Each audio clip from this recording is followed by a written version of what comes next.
Kula nuwun Mbak Mila, Wilujeng siang sedaya para ibu bapak. Mbak Mila, ini kami kesini mau matur. Yang pertama kami mau ngangsu kawruh karena kita tahu di sini sudah berjalan bank sampah Jengsan Mugi Berkah, sangat menarik sekali.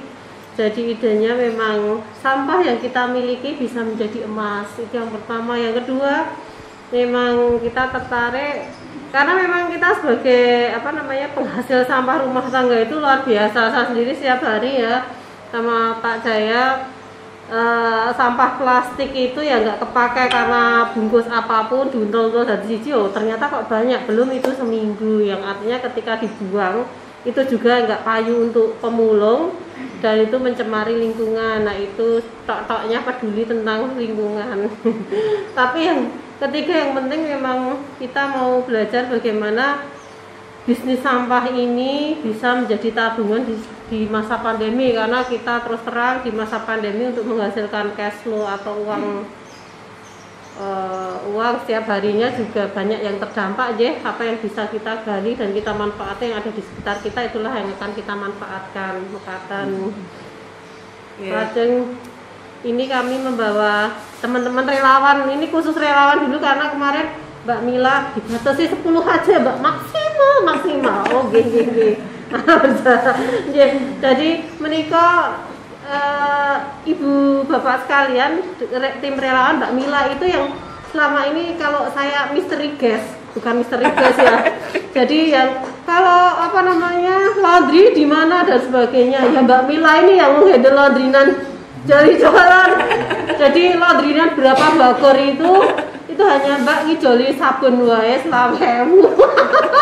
Kalau di laundry yang kampus nggak boleh segitu. Matur nuwun Mbak Mila, dan beliau yang kalau ngirim baju-baju ke joli jalan karena beliau punya banyak masa jadi dikumpulkan bajunya ke joli jalan itu sudah bersih dan siap pakai. Ya ini dan menikah Bundari, Mbak Ike, Bu Yugu itu tim Rabu yang solid sekali Mbak, yang nyepak dan sebagainya, budal bantuan dan sebagainya. Kalau Mbak Mila untuk Mas Krisna sama Mas Daniel mungkin sudah sering ketemu kalau Sabtu. Kalau Mbak Mila misalnya seringnya Sabtu. Ngaten Mbak Mila, atau saya singkat saja. Monggo langsung kita mau ngangsu kawruh. Terima kasih. Assalamualaikum warahmatullahi wabarakatuh. Salam sejahtera untuk kita semua, teman-teman. Senang sekali siang ini bisa hadir di tempat kita yang tidak diduga-duga karena kemarin Mbak Septi mau datang pas hari Minggu. Biasanya kalau Minggu memang kita ada kegiatan bank sampah, tapi kebetulan karena minggu kelima itu kan minggu yang jarang ya, jadi teman-teman nggak ngambil jadwal. Jadi ada beberapa bank sampah yang saya kelola dan saya dampingi, itu ada sekitar 10 bank sampah. Di Desa Pucangan ini ada 5, di Gumpang 1, di Ngatak 1, di Sedah Romo Kartosuro 1. Cuma pada waktu biar agak kedengaran karena ini pakai masker. Jadi karena teman-teman bukanya itu biasanya kan sebulan sekali, sebelum pandemi itu sebulan 2 kali, tapi ketika pandemi kita bukanya sebulan sekali. Ada yang ambil minggu pertama, minggu kedua gitu, minggu ketiga gitu gantian. Tapi kalau minggu kelima memang nggak ada, karena minggu kelima kan jarang di setiap bulannya.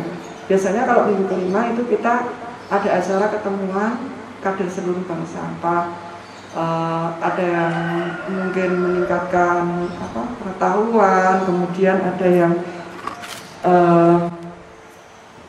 kita kalau dulu itu sebelum pandemi kita piknik itu biasanya di minggu kelima. Jadi pas nggak ada kegiatan, kalau kita ambil minggu ketiga gitu ada yang buka, aku buka reso ikut gitu. Tapi kalau minggu ketiga kan kelima kan semua kosong. Nah itu kemudian senang sekali pada siang ini kita bisa di sini. Kebetulan sebelumnya kami perkenalkan dulu untuk bank sampah kami, Jengsan Mugi Berkah. Mungkin Jensannya itu agak asing dan susah disebut. Sebenarnya Jensan itu dari kampung kita, yaitu Gerjen dan Pedusan. Jadi kita ini ya, nanti kayak Jepang ya, milasan, septisan. Oh ya, Jensan ya. Itu memang Gerjen dan Pedusan karena kita satu RW. Satu RW itu ada 2 dukuh. Biasanya kalau di desa kan selain desa ada dukuh. Jadi Gerjen dan Pedusan. Kalau Mugi Berkah itu nama dari Dinas Lingkungan Hidup memang dianjurkan untuk nambahin kampungnya. Misal Ngudi Resik, kan banyak yang pakai Ngudi Resik. Jadi dia misalkan kampungnya Kerecean Ngudi Resik gitu. Kemudian saya ambil Jensan Mugi Berkah. Mungkin yang namanya Mugi Berkah itu mungkin banyak. Nah, itu ceritanya. Kita sudah berdiri ini 2 tahun. Kebetulan besok itu 3 Februari. Itu pas 2 tahun kita diresmikan. Itu sebenarnya 3 Februari. Tapi kemarin untuk acara seremonialnya sudah kita laksanakan di minggu keempat bulan Januari, 24 Januari, karena kita pas buka bank sampah paginya. Kemudian jam 9 langsung kita acara seremonial lah dengan perwakilan nasabah karena nggak bisa kita undang semua. Kita hanya 20 orang dan adik-adik mahasiswa kemarin yang sudah selesai PPL kita lepas sekalian pada acara itu. Itu perkenalan singkat. Kemudian kenapa kita dirikan bank sampah? Sebenarnya ini keresahan pribadi. Jadi setiap kali saya mau buang sampah itu kan susah karena kalau di desa itu biasanya belum banyak, waktu saya pertama kali di sini tuh belum banyak penggerobak. Jadi penggerobak itu nggak ada. Jadi kalau sampah yang organik itu kan bisa kita buang di kayak kebun ya kalau orang desa itu. Nah itu kan bisa langsung mimpes sendiri. Tapi yang kayak plastik kaleng, apalagi kalau habis lebaran, habis tahun baruan itu kan banyak sekali kaleng-kaleng botol-botol. Nah itu kita nunggu orang rosok itu. Nah itu kadang cuman kita kasihkan aja. Nanti kalau pas rosok nggak datang itu sampah udah kena tikus lah, nyamuk lah dan sebagainya itu. Terus saya belajar sebenarnya tahun 2016 itu sudah mulai lihat-lihat di tempat teman saya. Kebetulan di Ngadirejo, mungkin buku dari Ngadirejo. Di Ngadirejo. Nah, saya belajar di Ngadirejo itu di Kenteng. Itu cuma sekedar belajar saja, tapi belum bisa mempraktekkan karena mengajak relawan untuk mengelola sampah itu kan nggak mudah. Kalau ngajak mungkin kayak makan-makan gitu gampang ya, tapi kalau kayak ngurusin sampah itu kan susah. Nah kebetulan kita nekat 2019 pokoknya kita matur waktu itu Bu RW dengan beberapa teman-teman yang di sini begini-begini konsepnya. Lalu oke, mereka setuju, terus kita buatlah bank sampah. Nah, ada kader di tempat saya karena saya bank sampah berbasis komunitas RW, Mbak. Jadi beberapa relawan yang ada di RW ini sekitar 8 orang, ibu-ibu, kebetulan ibu-ibu semua itu mulai kita kelola sampah yang anorganik. Jadi khusus yang anorganik. Mungkin kalau kemarin Mbak Septi sudah mengelola yang organik, nah ini saya mengelolanya yang anorganik. Anorganik itu yang istilahnya susah diurai. Nah anorganik itu ada beberapa, kertas, plastik, kaca, kemudian logam. Itu yaitu kita kelola gimana caranya supaya sampah itu bisa bermanfaat dan tempat tinggal kita bisa bersih. Awalnya juga pasti banyak yang biasalah mencibir gitu ya, apa sih gitu-gitu. Nah, tapi kita tetap harus tetap semangat karena itu banyak sekali fungsinya. Selain fungsi fungsi sosial, kesehatan, juga ada fungsi ekonomi di situ. Nah, kemudian kita adakan beberapa kali sosialisasi dengan kader dan masyarakat, lalu ada mendukung, ya ada yang mendukung, ada yang nggak mendukung, tapi tetap kita laksanakan. Nah, sistem bank sampah ini masyarakat di rumah itu sudah memilah. Jadi masyarakat di rumah sudah memilah karena yang paling sulit itu kita rasakan itu memang memilah itu, dan itu juga saya pribadi merasakan sulit ya. Jadi kalau kita buang harus kita mikir, misalkan kita makan pisang goreng sama es teh misalkan. Jadi yang kulit pisang biasa, yang kulit pisang di sini, yang plastik es tehnya di sini. Harus seperti itu. Misal kita makan nasi bungkus. Nah, itu harus kertasnya itu kita lipat-lipat, kita masukkan di plastik yang kertas. Nah, itu kan ada effort yang besar. Jadi ada usaha yang besar dari kita sendiri untuk memilah itu. Nah, pemilahan itu sudah dilakukan masyarakat dari mulai rumah tangga.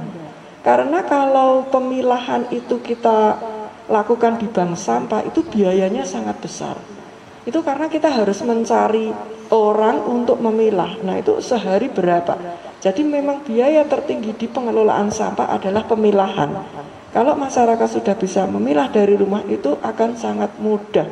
Minimal kertas, plastik, dan lainnya itu seperti logam, kaca itu lainnya dimasukkan. Itu aja sudah luar biasa membantu. Nah, setelah kita pilah dari rumah, lalu setiap bulan dari hasil pilahan ini kita setorkan ke bank sampah.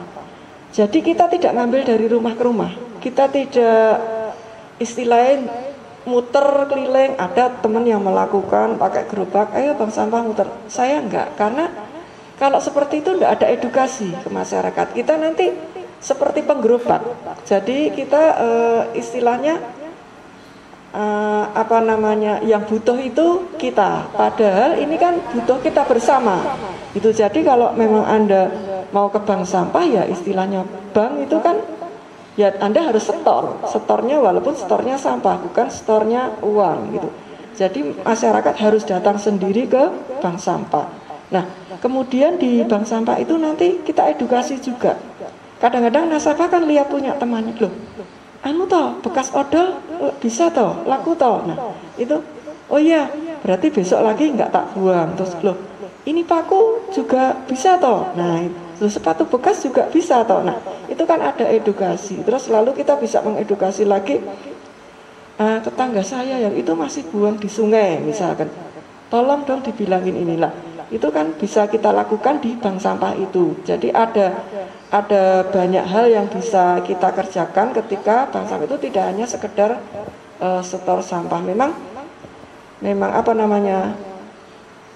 edukasi atau cerewetnya dari relawan itu memang sangat diperlukan. Jadi kita memang harus proaktif kepada masyarakat. Nah, lalu kemudian dipilah, kemudian diantar ke bank sampah, lalu kita lakukan penimbangan. Jadi yang plastik kita timbang sendiri, yang kertas kita timbang sendiri, yang kaleng kita timbang sendiri. Setelah itu nanti kita catat di nota. Ini ada notanya. Nah, ini saya ambil contoh misal yang kemarin tanggal 24. Bapak Hadi misal. Kerdus 2,3 kilo. Nah, itu harganya 1.000. Kita nulis nota 1.000. Kemudian kaleng 2 kilo. Harganya 1.300. Lalu kita tulis ini 2 kilo kali 1.300. Kemudian kita jumlah. Nah, Pak Hadi ini dapatnya lumayan. Itu 38.000. Jadi, ada lagi yang Ibu Yuyun, karena sampahnya sedikit, dia hanya dapat 1.200. Mungkin 1.200 itu gak ada artinya, tapi buat dia untuk menghilangkan sampah itu di rumahnya itu sangat luar biasa, karena dia cuman keluarga kecil yang 2 anak masih kecil-kecil, tapi aktif gitu. Jadi kalau Bu Yuyun ini dia dosen UNS, itu dia sangat memang kebanyakan nasabah itu memang malah justru yang tingkat pendidikannya itu menengah ke atas. Kalau yang ke bawah itu biasanya masih belum sadar lingkungan, jadi buang di halaman tetangga, buang di sungai, kemudian dibakar. Nah itu yang ini. Tapi kalau yang kayak guru, kayak mungkin dia perawat atau itu malah mereka setornya rutin dan kebanyakan malah ikut jadi relawan karena mereka tahu bahayanya sampah. Nah lalu setelah kita nota, kalau di tempat kami bisa diambil uang langsung, bisa ditabung itu. Nah kemudian berkaitan dengan tabungan ini, kami ada 2 jenis. Yang satu ditabung di bank sampah, yang satu ditabung di Pegadaian untuk diikutkan jadi tabungan emas. Nah kebetulan saya ikutnya Pegadaian Syariah, Mbak Septi. Minimal kalau sana ini setorannya 10.000. Jadi ketika buku tabungan, misal ini Bapak Sajuri. Nah, Bapak Sajuri di bank sampahnya dia setornya 17.430. Itu yang kita masukkan ke tabungan emasnya yang 17.000. Yang 430-nya kita tinggal. Nanti dikumulasikan dengan yang berikutnya. Mungkin itu. Jadi ada 2 macam. Jadi ini aslinya dia dapat 17.430 dari sini. Lalu karena kita kan tidak bisa uang yang receh-receh ini ya Mbak. Jadi yang 17.000-nya ini nanti kita selipkan di sini, langsung kita setorkan. Nah ada sisanya ini masuk sini. Nanti kalau dia nabung lagi seperti itu. Jadi nggak akan hilang uangnya yang, karena 300 rupiah untuk sampah itu banyak. Gitu, bahkan kadang sekilo plastik itu cuman 300 untuk plastik yang warna-warna itu kan.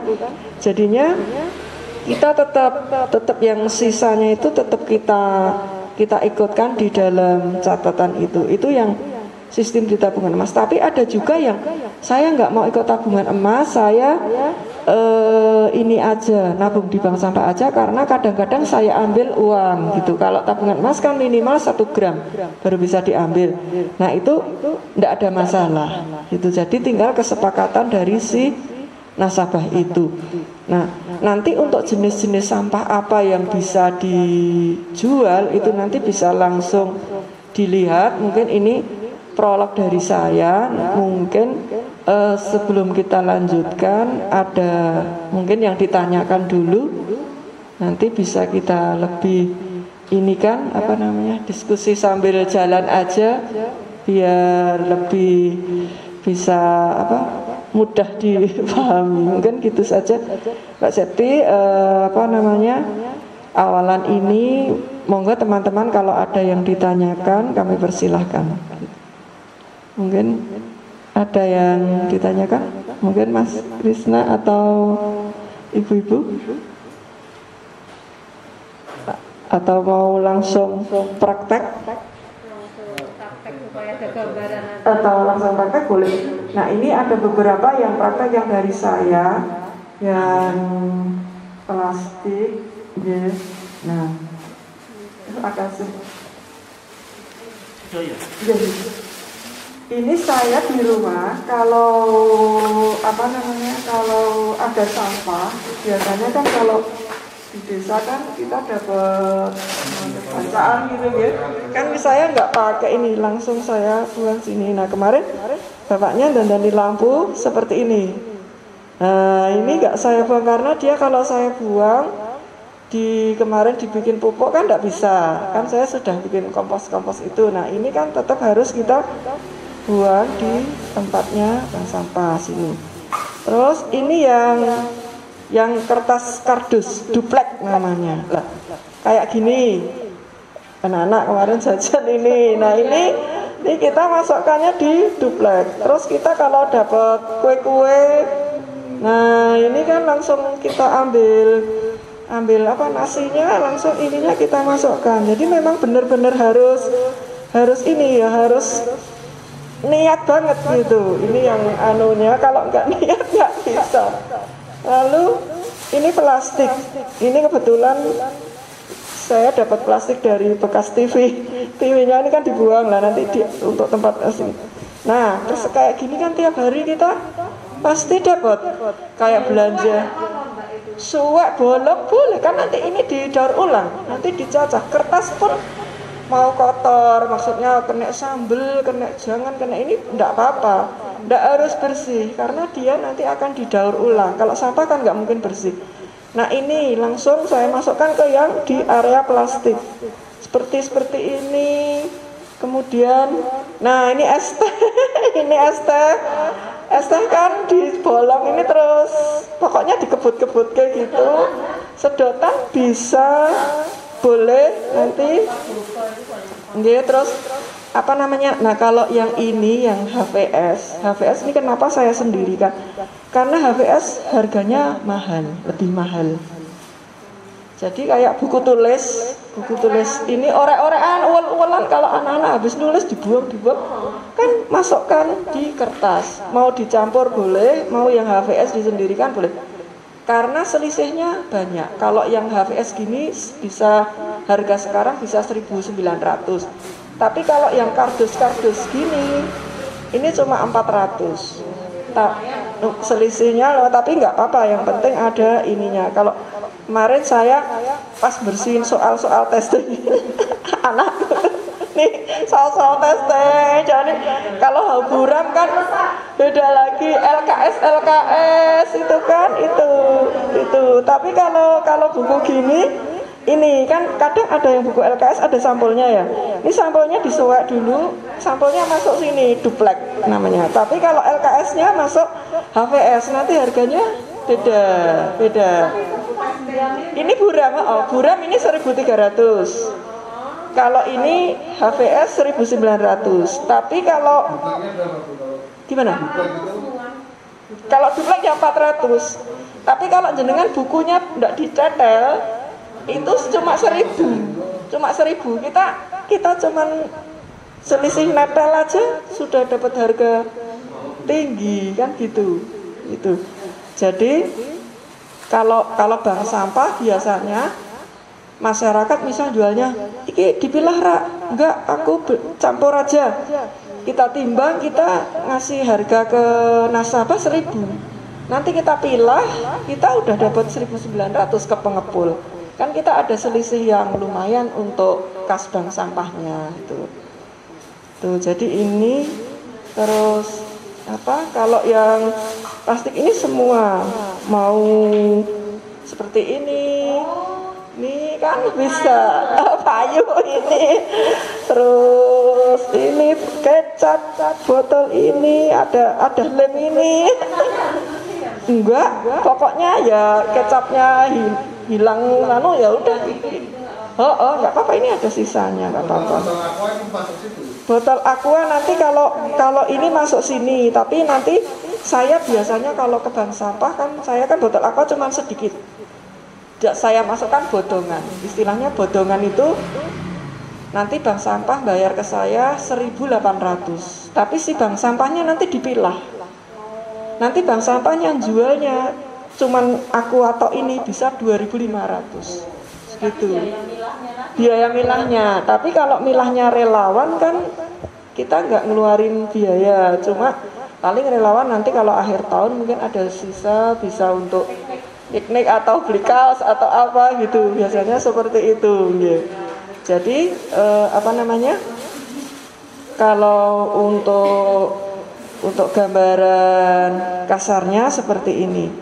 Terus yang lain lagi mungkin saya pas ini nggak ada, itu logam itu kayak kaleng roti, kaleng cat, terus kaleng susu kental manis, itu payu juga bisa.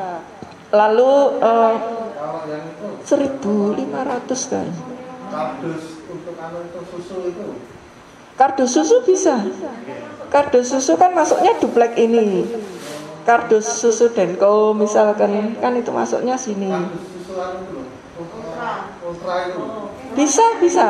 Susu ultra bisa masuk sini. Yang nggak bisa memang yang ada foilnya. Ada foilnya itu kayak kemplingnya itu loh. Itu nggak mau pengepul karena dia nggak bisa didaur ulang foil itu. Seperti misalkan susu Denko yang dusnya itu bisa masuk duplek, tapi yang Denkonya yang foilnya itu sasetannya itu nggak bisa. Dia paling dibuat nanti kerajinan, ada EcoBrick, ada macam-macam itu. Gimana? Kalau bungkus Supermi, bungkusnya bisa masuk plastik campur ini, tapi kalau yang bumbunya memang nggak bisa bumbunya. Jadi minimal kan kita ngurangin banyak, ya kan? Cuma apalagi kayak ada yang misalkan jualan atau jualan ini kan tiap hari dia bungkus teh itu bisa masuknya kertas HVS. Bungkus teh yang teh biasa, yang teh curah. Tapi kalau yang teh celup itu bungkusnya masuk di dupleks ini, itu. Jadi kertasnya kan kertas HVS. Nah itu terus mungkin kayak ini tahun baru ini kan ada kalender, ada macam-macam, itu juga bisa masuknya duplek. Tapi kalau kalender yang kuno cuman ada tanggalnya doang itu malah HVS itu. Kan kalau yang meling-meling, pokoknya yang meling-meling ada plastiknya ya anunya, itu dia masuknya duplek. Tapi yang kasar itu malah HVS, yang putih biasa itu. Mungkin ini yang untuk jenis-jenis sampahnya. Nah, yang belum ini sama beling. Beling itu juga laku. Untuk kayak botol sirup, dia hitungnya bijian. Walaupun per biji cuma 200 ya. Kayak botol marjan, botol ABC segala macam itu bisa. Terus, tapi kalau yang kecil-kecil kayak fresh care, terus obat batuk yang anak-anak, yang kaca itu kiloan bisa, tapi dia kiloan asal nggak pecah. Tapi kalau beling pecah memang nggak karena mungkin pengepul kan resiko mungkin ketusuk dan sebagainya. Tapi kalau yang beling biasa tapi nggak pecah dia mau gitu. Kalau gelas mug itu nggak bisa itu malah ikutnya keramik deh, ikutnya keramik. Jadi kalau keramik itu kok nggak mau nerima. Mungkin dia nggak bisa didaur ulang karena dari tanah itu. Tapi kalau sebenarnya ada beberapa pengepul, cuma yang pengepul saya itu dia nggak kelola itu. Yang pecahan beling, pecahan piring, tapi piringnya yang piring hadiah-hadiah kayak daya, kayak itu enggak, itu malah bisa karena dia kaca kan bisa didaur ulang, bisa dihancur. Tapi kalau yang piring yang keramik yang putih itu enggak, itu malah dia enggak mau. Tapi sementara ini saya memang untuk pecahan beling saya enggak nerima. Saya masukkan B3 itu bahan berbahaya. Itu ya kan berbahaya, jadi B3 bahan berbahaya seperti baterai itu kan bahan berbahaya. Saya juga enggak satu baterai itu. Ya, itu kan bahan berbahaya kan, dalamnya ada macam-macam itu ya, litium apa itu. Berarti yang dilarang apa? Misalkan ada pengumuman dilarang bahwa ini. Oh iya, yang enggak boleh styrofoam. Styrofoam itu kan itu kan nggak bisa memang nggak bisa didaur ulang, itu styrofoam. Makanya mending kita pakai dus atau mika plastik itu bisa, tapi jangan pakai styrofoam gitu. Kalau bisa menghindari itu, minimal kalau yang kertas sama plastik kan kita bisa kita bisa istilahnya pilah lah itu. Kalau styrofoam enggak. Terus kemudian yang foil tadi bungkus makanan yang foil, lalu bahan berbahaya kayak pecahan beling sama batu baterai itu. Cuman itu. Kalau baju kain kita enggak pengumpulkan. Kalau sepatu masuk. Sebenarnya kita nggak masalah harganya ya, cuma mungkin dianya nggak ngelola, belum ngelola. Tapi kalau sepatu mau ya. Sepatu itu mungkin ya itu tadi apa solnya atau apanya atau karetnya itu dia kalau sepatu mau. Asal bukan yang kayu, yang teklek. Kalau teklek kan mungkin nggak ada anunya. Jadi yang cat gitu. Susu enggak kalau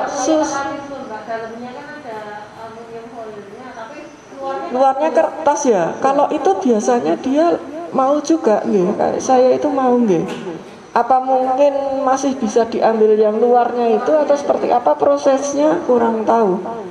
Kalau yang susu itu dia bisa, cuma yang foil murni itu memang nggak mau nerima. Jadi harus diskusi lagi sama pengemudi yang mau diambil apa yang nggak mau. Enggak, kalau kita kan langsung aja misal ada yang foil kita singkirkan sendiri, nggak kita ikutkan di sini itu. Atau kadang-kadang katutan ya serapopo, paling-paling nanti kan pengepulnya milah lagi itu. Saya kalau pengepul saya nggak terlalu juweh istilahnya, kalaupun katutan dia nggak apa-apa, nanti Mas nunut buang kayak gitu. Paling 1-2 kemasukan itu kadang sok nasabah kan anaknya ikut masukin situ gitu, nggak ada masalah. Cuma pada intinya memang ya seperti itu memang tidak bisa didaur ulang. Jadi kita sendiri juga kalau bisa menghindari. Lalu kalau rice bowl itu kan dari kertas, itu bisa masuk itu di duplek tapi masuknya. Nggak apa-apa. Nggak usah cuma di ini minimal jenengan kalau ini kita sendiri aja. Nggak apa-apa. Nggak usah. Nggak apa-apa. Kotor itu nggak apa-apa. Toh nanti dia akan dijenang lagi, dibubur lagi. Dibubur. Nggak apa-apa kalau.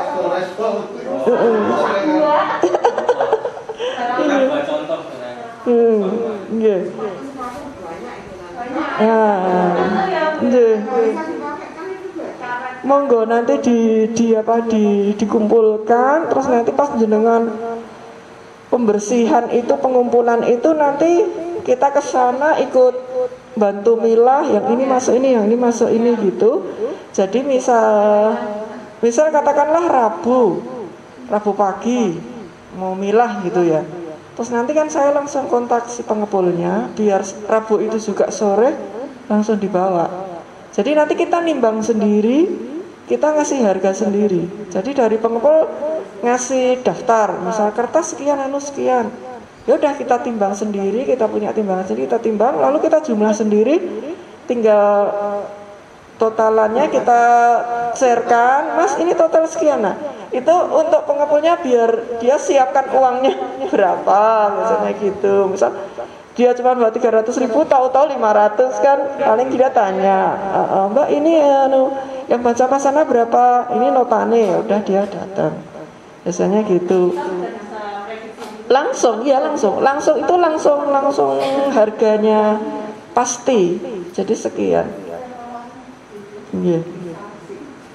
Iya.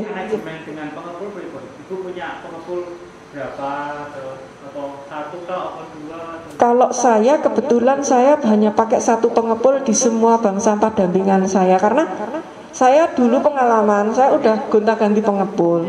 Yang pertama itu pengepulnya datangnya itu dia nggak tepat. Misal hari Minggu bank sampah, dia datangnya Rabu gitu. Kalau saya punya gudang nggak apa-apa, tapi teman-teman bank sampah lain kan ada yang di halaman rumah, ada yang di garasi. Misalnya bank sampah mobilnya dikeluarkan dulu, nanti disimpan di situ. Kan toh juga seperti ini kan bersih. Nggak apa-apa kan kita taruh. Cuma memang hari itu juga harus diangkut. Jangan lama-lama, boleh titip tapi harus diangkut. Nah, nanti kalau mobil masuk kan nggak bisa. Nah itu satu yang pokoknya ini tepat waktu. Jadi dia sudah paham yang Minggu ora lumo, yang Minggu khusus ngelayani bank sampah itu. Yang kedua harganya dia lumayan. Lagian dia istilahnya jujurnya gini, dia update. Misal Bu, kertas naik sekilo, naik 100 atau naik 300 itu ya kalau saya sih pada prinsipnya naik ya syukur, kalau enggak ya yang penting sampah cepat pergi gitu aja. Itu kemudian ada dulu terus kita dapat lagi ganti, yang saya nggak tepat waktu saya ganti yang tepat waktu. Itu dia pembayaran nggak tertib. Kadang misalkan ini ambil sampah, misalkan ibu kadernya, anu ya Bu hari ini lah kayak diutang dulu kan, walaupun itu uang kita tetap simpan di bendahara, tapi kan rasanya kan jengkel gitu loh kan kadernya. Kita sudah berusaha seharian kumpulin sampah kok diutang ini. Nah itu terus saya dapat yang ini udah bagus, jadi dia langsung siap dananya, siap waktunya, dia juga di pemilahan tidak cerewet. Dia sadar betul bahwa relawan bank sampah itu bukan pekerja yang seperti pemilahan profesional, jadi salah-salah sedikit tidak apa-apa. Itu kadang dia dapat sebenarnya di harga murah, tapi kita harga mahal, katutan gitu Kak. Tapi kadang-kadang dia katutan juga, yang dia bayar murah ke kita, tapi dia jual mahal, kan gitu. Jadi istilah Jawa koyak kayuk lah ya gitu. Jadi dia istilahnya percaya aja gitu. Lagi pula kalau barangnya bank sampah kan rata-rata bersih. Maksudnya kan bukan sampah yang dari TPS, dari campuran sampah rumah tangga kan. Nasabah sudah paham milah dari rumah itu. Paling-paling awal ketika nasabah itu datang pertama kali pasti sampahnya itu sampah lama, stok lama, sepatu lama, bukunya anak-anak lama, yang kena apa itu, ya terus yang itu. Tapi kalau yang kedua, ketiga selanjutnya pasti udah sampah bersih, udah sampah yang saya paling-paling nanti 3 minggu lagi saya store kan, ini kan enggak apa-apa. Paling-paling ada semutnya sedikit atau apa gitu. Tapi bukan saya menguti di ini kan enggak. Nah itu jadi pengepulnya juga sudah paham itu, jadi ya kita saling menguntungkan lah. Terus dari segi timbangan kita juga nimbang sendiri. Jadi pengepul itu enggak nimbang ulang. Gitu. Udah percaya. Misalkan saya dari si A kerdus kilo, dari si B kerdus 2 kilo, dari si C kerdus 3 kilo. Kan saya jumlah. Mas ini kerdusnya 10 kilo. Ya udah dia angkut aja 10 kilo. Dia nggak timbang ulang. Ada yang pengepul timbang ulang kan. Nanti kadernya kan juga repot gitu. Jadi pokoknya dia udah percaya. Kita juga komitmen kalau pengepulnya itu tetap hidup terus kan, kita juga enak. Tapi kalau kita istilahnya ngapus si pengepulnya kolab kan kita juga rugi gitu loh. Jadi harus harus saling saling ini. Pokoknya bank sampah juga harus tetap hidup terus, pengepulnya juga harus tetap hidup terus gitu. Itu. Konten minimal berapa kilo baru mau ngambil? Enggak. Kalau pengepul saya 3 sak aja mau. Iya. Pokoknya 3 sak kecil aja saya mau Bu gitu. Nah, daripada dia keliling kampung rosok itu kan belum tentu kan dia muter se Indonesia, mungkin belum tentu dia dapat barang. Nah, ini kan sudah pasti. Barangnya pasti, timbangan pasti, harga pasti, dia tinggal ngambil bayar gitu. Jadi enaknya seperti itu. Terus kadang-kadang juga ada yang bank sampah yang reguler, kadang hanya 1-2 kali. Misal sekolahan sok sering budal ke kertas-kertas atau ini kan, itu dia yang tidak istilahnya tidak reguler, atau orang rumahan yang mungkin pindahan atau apa itu. Tapi kalau yang pasti hari Minggu itu pasti standby itu. Mungkin itu tambahannya. Mungkin ada lagi yang ini. Nah, ya, Kak, ya, ada lagi yang ditanyakan mungkin? Ya, Mas Riz. Setoran dari karena itu 1 bulan ya. Iya. Itu 1 bulan terkumpul dulu baru disetoran atau bisa setiap pekan atau setiap hari bisa ke sini. Oh iya.